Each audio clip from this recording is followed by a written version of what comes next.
Hola chicos, buenas noches. ¿Se puede ver? ¿Se escucha bien? ¿Me pueden avisar, por favor?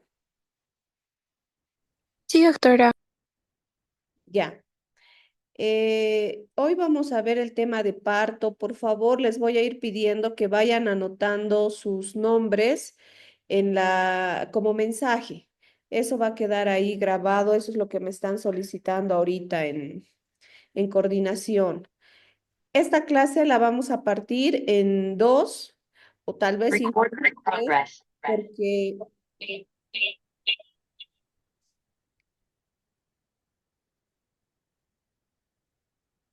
porque el tiempo que nos da el Zoom.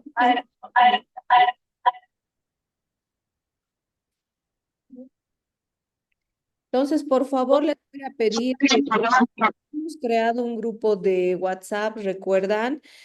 No lo puedo encontrar. Si alguien me pudiera hablar a ese grupo para que les pueda compartir los otros links para no perder mucho tiempo.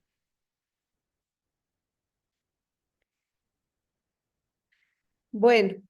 El tema de hoy es parto. Vamos a iniciar con la sesión de parto. Está dividido en tres temas que lo vamos a ir evaluando. Vamos a ir viendo lo que es la valoración del parto, qué es el mecanismo de trabajo de parto y cada una de las etapas que va a componer el parto.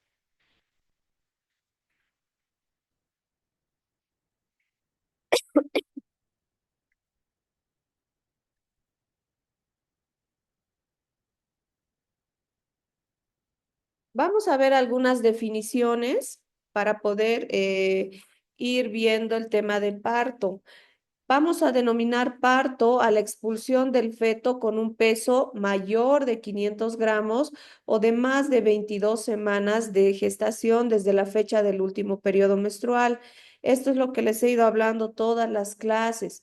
Fetos menores de 500 gramos no los vamos a considerar en parto, sino estamos hablando de qué, chicos.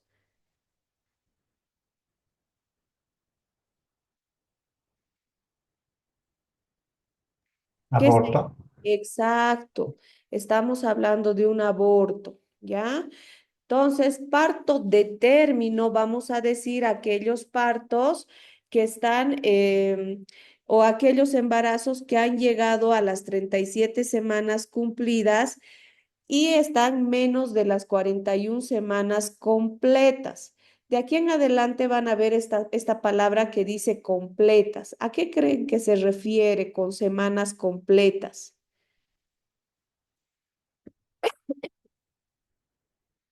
¿Cuántos días tiene la semana, chicos? Siete. Creo que nadie está escuchando la 7 días, clase. creo. 7. 7, ¿no es cierto? Entonces, ¿a qué se refieren semanas completas?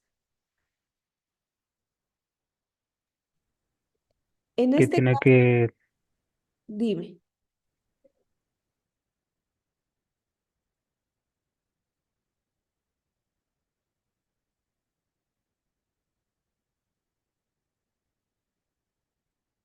en este caso, chicos, las semanas completas se refieren a las 41 semanas y 6 días, ¿ya? No sé si me están escuchando, no sé si están participando, pero les voy a pedir que presten atención, por favor, porque esta clase no se va a repetir de manera presencial. Entonces, tienen que estar aquí en la clase siguiendo las diapositivas. Entonces, hablamos de un parto pretérmino cuando estamos en un embarazo de 22 hasta las 36 semanas y 6 días. Por eso dice 36 semanas completas. Este parto pretérmino podemos subdividirlo además en un parto inmaduro. Aquellos partos inmaduros son aquellos que van a acontecer entre la semana 22 y la semana 27 de gestación, que generalmente tienen poca o ninguna probabilidad de vida. Son fetos que lamentablemente van a nacer y van a terminar falleciendo. Y aquí está lo que hace un momento hablábamos, el aborto. Entonces, el aborto es la terminación del embarazo por expulsión o extracción del embrión. o de un feto, ya sea vivo, ya sea muerto, antes de las 22 semanas de gestación o con un peso menor de 500 gramos. El nacido muerto o mortinato es aquel feto que se va a expulsar ya muerto después de las 22 semanas completas o con un peso mayor de 500 gramos.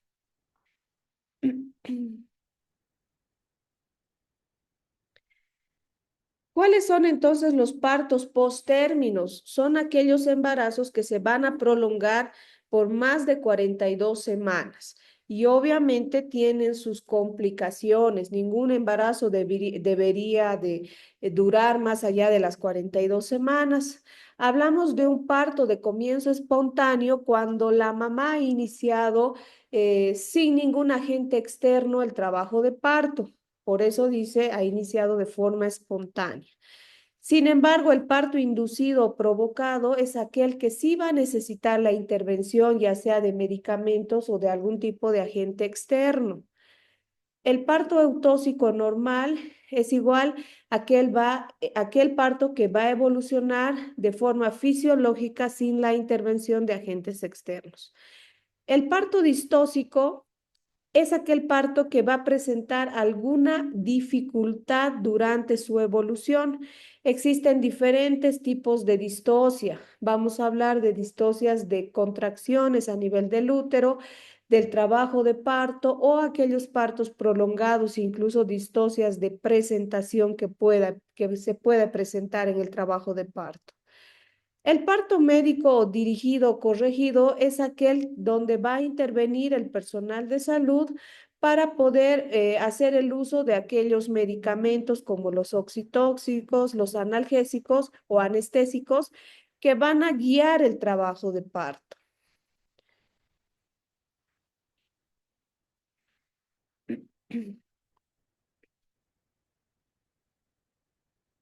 Existen diferentes teorías que van a explicar cómo se desencadena el trabajo de parto. Pero vamos a ver que cada una de ellas está relacionada entre sí, donde van a intervenir una serie de hormonas, como es la oxitocina, las prostaglandinas y la progesterona para el trabajo, para el inicio del trabajo de parto. Perdón, un momentito, no sé qué pasó acá. Tenemos entonces a la teoría físico-mecánica y neuroendocrina. Esta teoría nos dice que existe una distensión de la fibra muscular uterina hasta la semana 36. Y el crecimiento fetal, sin embargo, va a continuar más allá de la semana 36, por lo que va a provocar una distensión de las miofibrillas y del segmento inferior. Y a esto vamos a denominar la formación final del segmento inferior. Ese es el segmento. Se va a distender, perdón, por el reflejo de Ferguson de tipo 1 que consiste en la liberación de oxitocina. ¿Qué va a hacer la oxitocina? Va a aumentar las contracciones que a un inicio las conocíamos como contracciones de Braxton Hicks, que van a ir aumentando la distensión del segmento inferior y va a iniciar el borramiento y la dilatación. A esto vamos a denominar como reflejo de Ferguson de tipo 2, perdón. Y por último, una vez que el bebé ya ha nacido, también se da una tercera liberación de oxitocina para provocar el reflejo lácteo. Y en este caso vamos a denominar a esto al reflejo como reflejo de Ferguson de tipo 3. Entonces, si ven en esta teoría, está muy relacionada con la liberación de la oxitocina para el inicio y poder desencadenar el trabajo de parto. En la teoría de la oxitocina prácticamente nos dice lo mismo. Va a existir un aumento de los receptores oxitóxicos con aumento de los estrógenos y va a disminuir la progesterona. Entonces, ¿por qué? ¿Qué hacía la progesterona, chicos? ¿Se acuerdan dentro de las funciones que tenía la progesterona? ¿Cuál era una de ellas?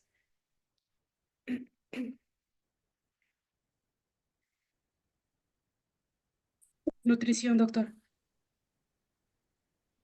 Ya aparte de la nutrición, ¿qué causaba a nivel de las fibras uterinas? Porque les comenté incluso que actualmente utilizamos la progesterona en las amenazas de aborto y en las amenazas de parto pretérmino. Disminuye la contracción. Exacto. Entonces, si la progesterona disminuye las contracciones para el inicio del trabajo de parto, necesitamos que disminuya la progesterona, ¿no es cierto?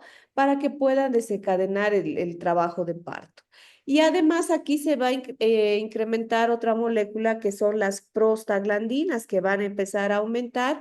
¿Para qué? Para justamente desencadenar el trabajo de parto y producir la dilatación y el borramiento. Otra de las teorías justamente es lo que acabamos de hablar, que es la deprivación de la progesterona. Para que pueda haber un inicio del trabajo de parto, la progesterona tiene que dejar de trabajar, tiene que dejar de estar presente, disminuir. Con esto lo que vamos a hacer es aumentar la estabilidad eléctrica de la membrana celular y va a empezar una acción de los estrógenos que van a sensibilizar a los receptores de oxitocina y obviamente se va a permitir desencadenar el trabajo de parto. La teoría de las prostaglandinas es lo que acabamos de mencionar también. Las prostaglandinas propias de la mujer no van a iniciar el trabajo de parto, pero sí van a mantener el trabajo de parto. Dentro de ellas podemos mencionar a la prostaglandina E2. Y por último, tenemos la teoría del control endocrino fetal producido por la hormona liberadora de corticotrofina.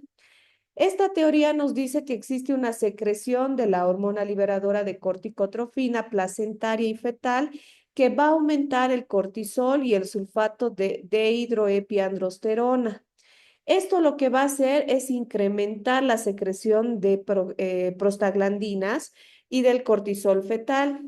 Estos lo que van a hacer también es aumentar las contracciones, las proteínas que van a producir la contracción y van a aumentar la síntesis de prostaglandina. Entonces, de esta manera, si ustedes se dan cuenta, las 5 teorías están una con la otra relacionadas, donde hemos visto que va a actuar la oxitocina como principal desencadenante, tiene que disminuir la acción de la progesterona para dar paso al inicio del trabajo de parto y tiene que aparecer las prostaglandinas para poder mantener el trabajo de parto. ¿Se ha entendido hasta ahí, chicos? Sí, doctor. Ya. Vamos a continuar y vamos a ver entonces qué es el trabajo de parto.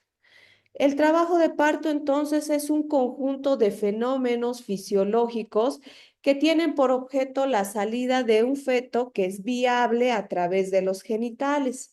Algo muy diferente es el mecanismo del trabajo de parto, que obviamente está dentro del trabajo de parto, ¿no es cierto?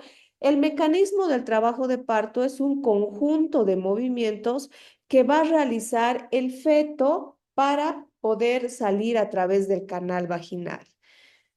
Vamos a dividir el trabajo de parto en 3 tiempos.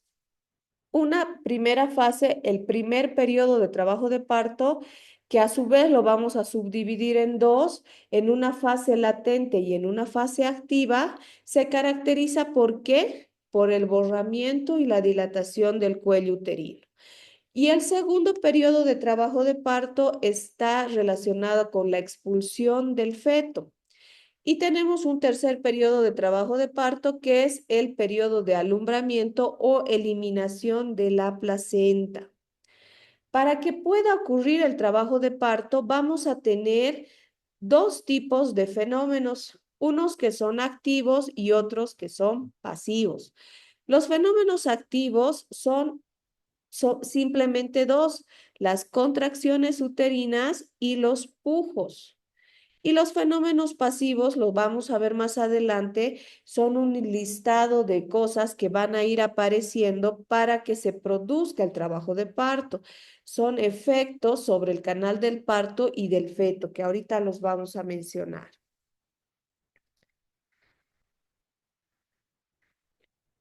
Entonces, vamos a empezar a hablar de los fenómenos activos.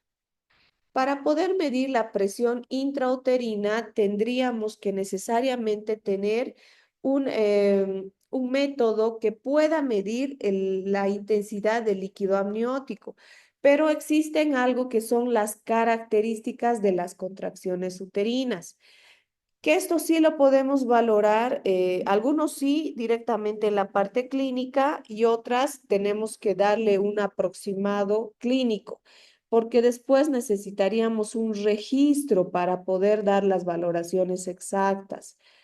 Entonces, ¿qué es el tono?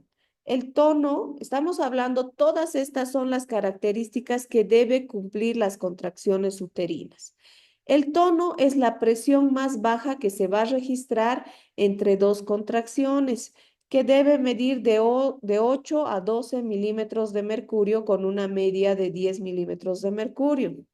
La intensidad o la amplitud de la contracción es el aumento en la presión intrauterina por cada contracción, que generalmente va a medir de 30 a 50 milímetros de mercurio con una media de 40 milímetros de mercurio. La frecuencia es el número de contracciones en 10 minutos, que lo normal que se espera es tener de 3 a 5 contracciones en 10 minutos, dependiendo del tiempo o del grado de dilatación que nos encontremos. Al inicio, por ejemplo, lo normal es esperar 3 contracciones, pero cuando ya estamos en un periodo expulsivo o llegando a un periodo expulsivo, vamos a tener más o menos 5 contracciones en 10 minutos. El intervalo es el tiempo entre las vértices de dos contracciones. La duración de la contracción generalmente es de 30 a 45 segundos y la actividad uterina es la intensidad multiplicada por la frecuencia. Esta se va a valorar en unidades Montevideo. Entonces tenemos, si hacemos el cálculo, vamos a decir que tenemos de 3 a 5 contracciones en 10 minutos que van a durar de 40 a 60 segundos. Si hacemos una media, una multiplicación de 3 por 4 nos sale 120. Entonces son 120 unidades Montevideo aproximadamente la actividad uterina que tenemos en cada contracción. Las contracciones antes o, perdón, durante el embarazo, vamos a presentar contracciones durante todo el embarazo y las vamos a dividir en contracciones de tipo A o de Álvarez y en las contracciones de tipo B o de Braston Hicks. Estas son contracciones que no van a resultar en amenaza para el parto, o sea, no van a condicionar una amenaza de aborto o una amenaza de parto pretérmino, siempre están presentes. Entonces, las contracciones de tipo A tienen poca intensidad, vamos a hacer un comparativo de ambas. Tienen poca intensidad las de tipo A de 2 a 4 milímetros de mercurio, las de tipo B tienen una intensidad un poco mayor de 10 a 15 milímetros de mercurio, las de tipo A están localizadas en pequeñas áreas del útero, las de tipo B sí se van a propagar en un área más grande en el útero. Las de tipo A no van a ser percibidas ni siquiera por la mamá y tampoco van a ser dolorosas. Las de tipo B sí son percibidas por la mamá o por el examinador, por una persona que esté evaluando a la mujer embarazada. ¿Y qué es lo que van a sentir? Que la barriguita o el útero se pone duro, pero que no causa dolor. Eso tiene que estar claro, chicos. Muchas veces, principalmente las mujeres que ya están con más de 30 semanas de gestación, acuden a la consulta y el motivo de consulta es ese, ¿no? Se pone duro mi barriga. Y ustedes les preguntan, pero cada qué tiempo se pone duro, ¿te duele cuando se pone duro? Y ellas dicen no. y se pone duro más o menos una vez cada hora, una vez cada media hora. Entonces, ustedes tienen que saber diferenciar que estas son las contracciones de tipo B, que no estamos hablando de una amenaza de parto pretérmino o de una contracción que vaya a producir una amenaza. Las contracciones de tipo A o de Álvarez van a durar o se van a presentar más o menos uno cada minuto, o sea, son bastante frecuentes, pero como ustedes ven, no son percibidas. En cambio, las de tipo B tienen una frecuencia más baja y van a aumentar a medida que la edad gestacional aumente. A las 30 semanas, por ejemplo, pueden presentarse 8 de estas contracciones cada hora.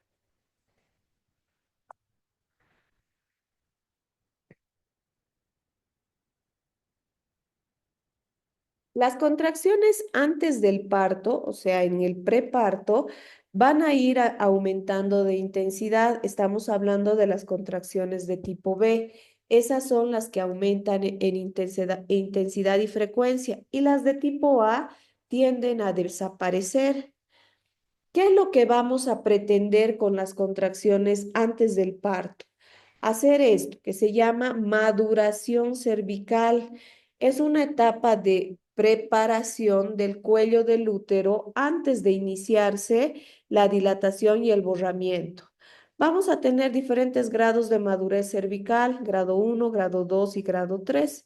En el grado 1 vamos a ver un cuello inmaduro que va a estar en una situación posterior, que es como les había indicado que donde se encuentra normalmente el cuello uterino, está en la parte posterior, respecto al eje de la vagina, tiene una consistencia firme, la longitud cervical no ha disminuido, entonces no existe borramiento. Estamos hablando de que la longitud del cérvix normal es de 3 a 4 centímetros y está así.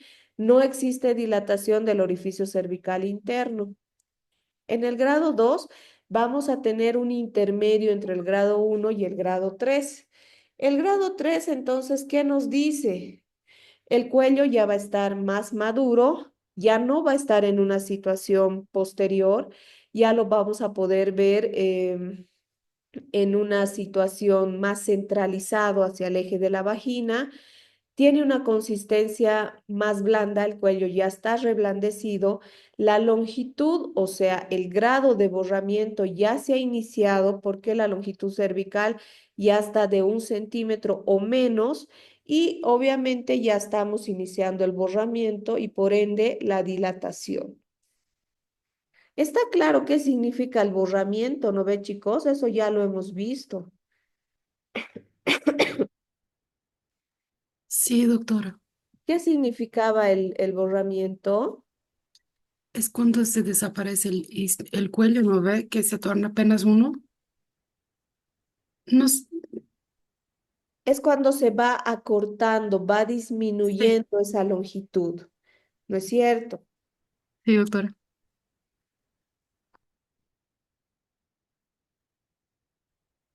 Para poder hacer una valoración de esto, de lo que hablamos, de lo que acabamos de hablar, que es la maduración cervical, existe algo que se llama el puntaje de Bishop, que nos va a poder pronosticar si podemos o no inducir o conducir una paciente hacia un parto vaginal. Entonces, ¿qué es lo que hace la escala de Bishop? Va a pronosticar el éxito de la inducción del parto y su duración. Cuanto menor sea la puntuación, mayor es la duración de la inducción y mayor el número de fracasos de las pacientes que van hacia parto vaginal. Una puntuación de Bishop mayor de 9 tiene grandes probabilidades de éxito de terminar por parto vaginal. Entonces, qué es lo que vamos a valorar en esta escala de Bishop? Tenemos diferentes variables. Aquí vemos, para que ustedes puedan recordar esto, tenemos un mnemotécnico que se llama Prelodi. ¿Qué nos dice? La P es de posición. Entonces, lo que acabamos de hablar hace un momento, cuando una paciente no ha iniciado el trabajo de parto, el cérvix está posterior. Si va desarrollando el trabajo de parto, esto ya se pone centralizado y cuando ya inicia el trabajo de parto ya lo vemos anteriormente. El reblandecimiento, estamos hablando de la consistencia. Si está duro, no ha habido ningún cambio, le vamos a poner una puntuación de 0. Si ya está semiblando, de 1. Y si está blando, de 2. La longitud, este es el grado de borramiento que acabamos de hablar. Si no existe disminución en el borramiento, estamos hablando de 3. La longitud sigue de 3 a 4 centímetros, de 0. Si ya ha habido, ya estamos en etapa de empezar el borramiento, o sea, el cervix está de 1 a 3 centímetros, le damos 1. Y si está ya mucho más delgadito, de 0,5 a 1 centímetro, 2. Si ya tenemos la presencia de dilatación, por ejemplo, nos va a dar otra puntuación. Si el cervix está cerrado, 0. Si hay 1 centímetro de dilatación, 1. Y si ya estamos hasta 3 de dilatación, entonces 2. Y de acuerdo a este parámetro, vamos a ir dando un puntaje y viendo cuánto sale, ¿no?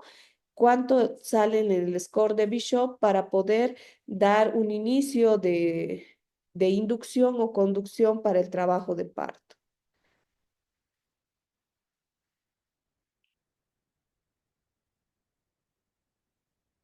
Entonces, cuando ya se ha iniciado el parto, también las contracciones tienen sus características.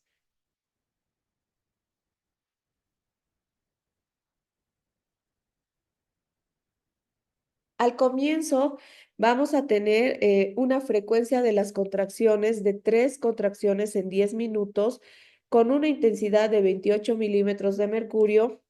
El tono va a estar de 8 milímetros de mercurio y la duración de 15 a 20.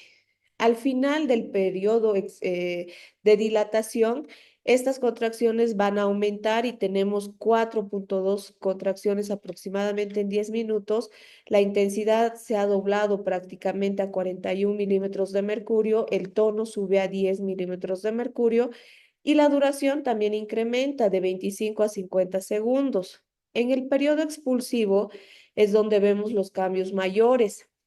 Vemos, tenemos 5 contracciones en 10 minutos, una intensidad de 47 milímetros de mercurio, el tono está de 12 milímetros de mercurio y la duración de 30 a 70 segundos. ¿Qué es lo que va a determinar el tiempo, la frecuencia o la intensidad de las contracciones? Es la posición de la madre. Este juega un papel muy importante. Si tenemos a una mamá en decúbito dorsal, como la tenemos en la mayor parte de los hospitales, va a tener una mayor frecuencia de contracciones, o sea, va a venir más contracciones, pero de menor intensidad. Entonces, si ustedes se dan cuenta, no es una posición muy óptima para la mamá que está en trabajo de parto permanecer echada. Y la posición vertical, o sea, la mamá parada, tenemos una mayor intensidad de las contracciones, mayor eficacia para dilatar el cuello y disminuye, por lo tanto, el periodo de dilatación en un 25%.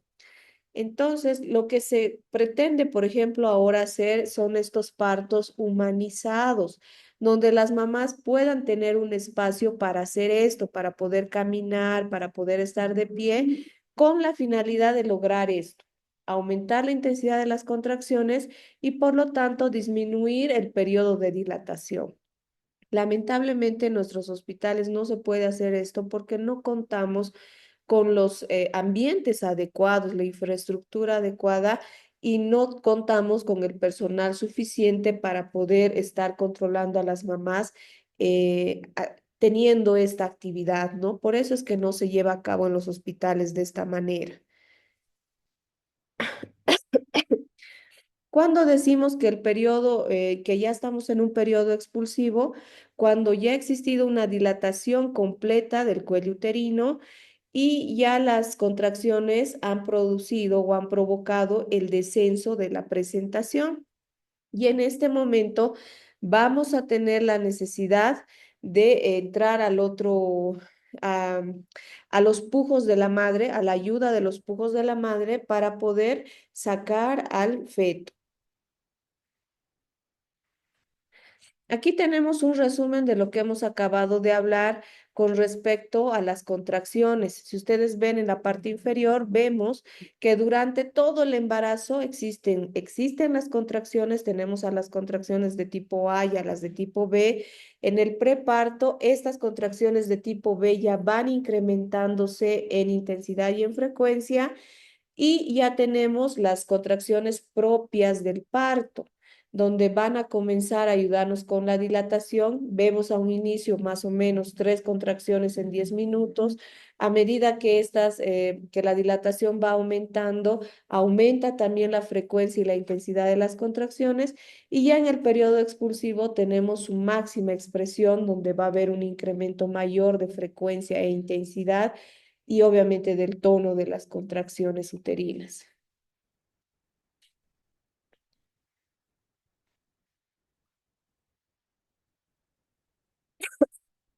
Otro de los fenómenos activos son los pujos.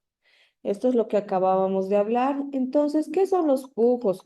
Son contracciones fuertes a nivel del diafragma que van a ayudarnos a que estos pujos respiratorios nos ayudan a estimular a los músculos abdominales, oblicuos y transversos para ayudarnos a empujar al producto al producto o al feto para que pueda atravesar el canal vaginal.